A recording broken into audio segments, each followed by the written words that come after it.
Prezados irmãos e irmãs, louvado seja nosso Senhor Jesus Cristo. Para sempre seja louvado nossa Mãe Maria Santíssima.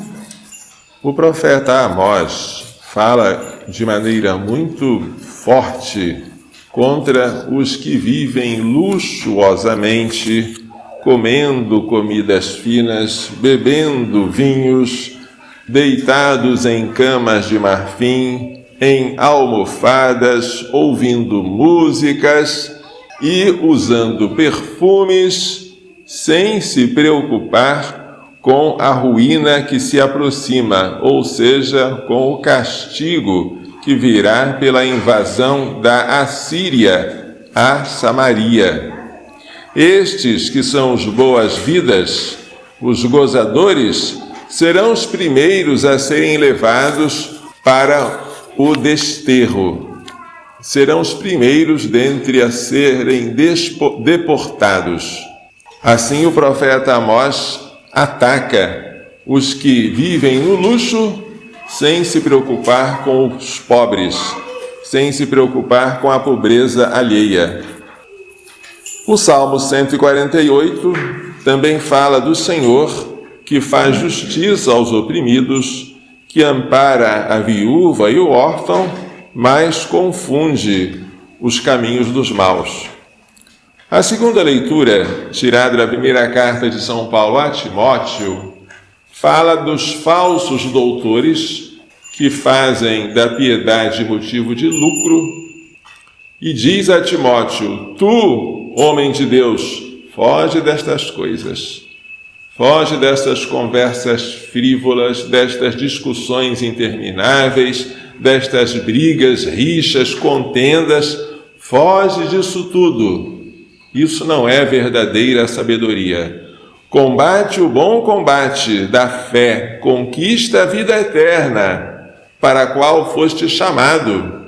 Foste chamado no dia do teu batismo, foste chamado no dia em que tu foste consagrado sacerdote, diante de Deus que dá vida a todas as coisas e de Jesus Cristo, eu te ordeno, guarda o mandamento íntegro e sem mancha, até que o Senhor Jesus venha, até a sua manifestação gloriosa.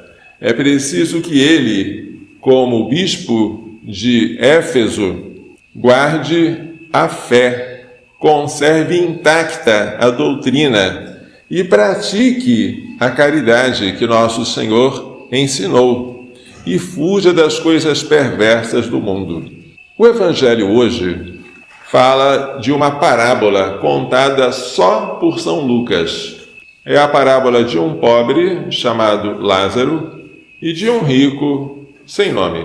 O rico se banqueteava todos os dias, comia comidas finas. O pobre, que era chamado Lázaro, estava deitado à sua porta, cheio de feridas, com fome, mas o rico não dava nem sequer as sobras da sua comida. E os cães vinham lamber as feridas do pobre Lázaro. Aqui na vida havia uma diferença de sorte. Um era rico, outro era pobre. Mas a morte vem para os dois, e diante da morte todos nós somos iguais. O pobre chamado Lázaro morreu e foi para os seios de Abraão, ou seja, foi para o céu, onde habita Abraão, o nosso pai na fé, os patriarcas, os profetas, todos aqueles que nos precederam. O rico morreu também, foi sepultado, mas não foi para o seio de Abraão, foi para o inferno. E no meio daqueles tormentos, daquelas chamas, ele vê ao longe Abraão e Lázaro em seu seio. É uma expressão bonita para designar a intimidade entre Abraão e os que praticaram a fé professada por Abraão. E então o rico diz: pai Abraão, manda Lázaro molhar a ponta do dedo na água e refrescar a minha língua, porque estou sendo atormentado por esta chama. E Abraão responde: filho, Na vida, tu recebeste os bens e Lázaro os males. É justo que agora haja o contrário. Primeira razão é a justiça. A segunda razão é que há um abismo entre nós e vós, entre o céu e o inferno. Os que estão aqui não podem passar para aí, e os daí não podem passar para cá. Ou seja, o destino eterno é irreversível, é para sempre. Mas aí, naquela história, o condenado tem uma ideia. Pai Abraão, manda Lázaro à casa de meu pai, porque eu tenho 5 irmãos. São 5 irmãos ainda vivos e que não sabem que existe um inferno e que eles estão imitando a minha conduta. Manda Lázaro ir até eles para que advirtam-nos, a fim de que eles não venham parar neste lugar horrível. E Abraão responde de maneira bem simples. Eles têm Moisés e os profetas, que os ouçam. Moisés nos deu a lei para seguir, e os profetas deram 1000 admoestações de Deus, é só seguir. Não, pai Abraão, mas se alguém aparecer ressuscitado dos mortos, eles vão acreditar. E Abraão diz, se eles não ouvem nem a Moisés, nem aos profetas, nem que alguém ressuscite dos mortos, eles acreditarão. Os sumos sacerdotes, os anciãos, os escribas, os fariseus, os chefes do povo, que não ouviram Moisés e os profetas, não acreditaram em Jesus, mesmo depois da notícia de um terremoto, da pedra removida, da visão de anjos, dos guardas que foram trazer aquilo tudo para eles, não acreditaram, porque antes não haviam crido em Moisés, nem nos profetas que haviam falado de Cristo. Então, é inútil esperar que venha uma revelação extraordinária para eu me converter. Não devo esperar que venha um anjo do céu, brilhante, me ameaçando. Olha, o inferno está preparado para você. Converte-te. Não devemos esperar que isso aconteça. Devemos nos contentar com o que Deus nos deu.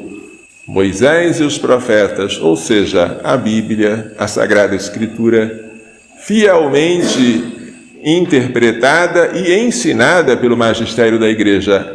É isso que vai nos salvar. A palavra de Deus viva. O que vai nos salvar é esta palavra proclamada na liturgia da palavra e esta palavra feita carne e feita pão que nós recebemos no sacramento da comunhão. Esta palavra que um dia foi crucificada, que se entregou ao Pai por nós e que hoje se oferece como comida para nosso alimento, para nossa refeição, esta palavra é que nos salva. Se não queremos participar dela, e a primeira participação é na Santa Missa, não devemos esperar que alguém apareça dentre os mortos para nos puxar a orelha, para nos advertir, porque isso não vai acontecer. E se acontecesse, o nosso coração permaneceria duro. A advertência é muito importante. Lembre-se que nesta parábola, os irmãos do homem condenado ainda estavam vivos. 5 irmãos ainda vivos. Quer dizer que a condenação deste homem se deu antes do fim do mundo. Não é só depois do fim do mundo que haverá inferno. O inferno já existe depois da minha morte, quando eu passo pelo juízo particular. E se eu morrer em pecado mortal, eu fico longe de Deus para sempre. E este afastamento voluntário, porque ninguém vai para o inferno sem querer, daquele de quem eu tenho sede, que é Deus, faz com que eu sofra horrivelmente. Mas é um sofrimento que eu não posso mais evitar, porque aqui na terra, enquanto há pecado, há também a igreja para perdoar pecados. Há o padre com o sacramento da confissão para dizer: eu te absolvo de teus pecados, em nome do Pai, do Filho e do Espírito Santo. No inferno essa ocasião não existe. Os condenados não recebem a graça de Deus para se arrependerem dos pecados. Até para nós nos arrependermos, precisamos da graça. Sem a graça, a gente peca e continua pecando. Se algum de nós pecou mortalmente e se arrependeu, foi porque Deus deu uma graça, um empurrãozinho sobrenatural chamado graça atual, para que nós então procurássemos o Padre e recebêssemos pela absolvição a graça santificante e voltássemos ao estado de graça. No inferno, como essas graças não existem, os condenados não se arrependem. E porque não se arrependem, o seu estado de condenação é eterno. Por que isso? O que foi que esse homem fez de mal para ir para o inferno? Ele não fez algo de mal, ele deixou de fazer o bem. Deixou de alimentar um pobre que estava à sua porta. Para ir para o inferno, basta não fazer nada. Muito cuidado, portanto, quando algum de nós diz: Padre, eu nunca fiz mal a ninguém, logo eu vou para o céu. Você nunca fez mal a ninguém? E você fez o bem que deveria ter feito ao outro? Porque não fazer o bem que deveria ter feito é um pecado. Nós pecamos por pensamentos, palavras, atos e omissões. A omissão é o pecado muito frequente, porque é um pecado que se faz não fazendo. Dizia o padre Antônio Vieira: se você deveria perdoar as injúrias e não perdoou, deveria suportar com paciência as fraquezas do próximo e não suportou, deveria corrigir os que erram e não corrigiu, deveria dar um bom conselho e não deu, deveria rezar pelos vivos e pelos falecidos e não rezou, deveria visitar o doente, não foi visitar, deveria dar de comer a quem tem fome, não deu, deveria dar um agasalho a quem estava maltrapilho e não ofereceu alguma vestimenta para ele se agasalhar. Basta você não fazer nada para você não ser digno de estar no seio de Abraão, de estar junto de Deus.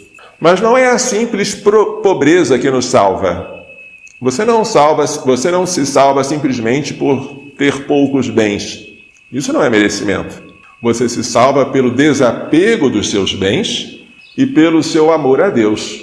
Se você, ainda que tenha bens, você se desapega dos bens que tem, e se você ama a Deus sobre todas as coisas e ao próximo como a si mesmo, então você terá um destino junto de Deus. Será um destino eternamente feliz e bom. Estamos aqui como num teste, estamos de passagem. Esta vida passa, e é nela que nós decidimos a eternidade que não passa. A decisão é nossa. Tudo está colocado em nossas mãos, mas nossas mãos são tão frágeis. Por isso, façamos o que os santos fizeram. Vamos colocar a nós mesmos e a todos os nossos bens materiais e espirituais nas mãos de Maria. Maria não é deusa, Maria não é mais que Deus, mas foi dentro dela que Deus colocou tudo o que há de bom, todos os tesouros, até o seu Filho. Ela é o lugar privilegiado para eu depositar todos os meus talentos, tudo que eu recebi de Deus, para que ela faça a gerência, a administração dos meus bens e para que eles sejam restituídos a Deus com juros, quando Ele vier. Que Maria Santíssima nos faça entender e pôr em prática as lições desta liturgia. Louvado seja nosso Senhor Jesus Cristo. Para sempre.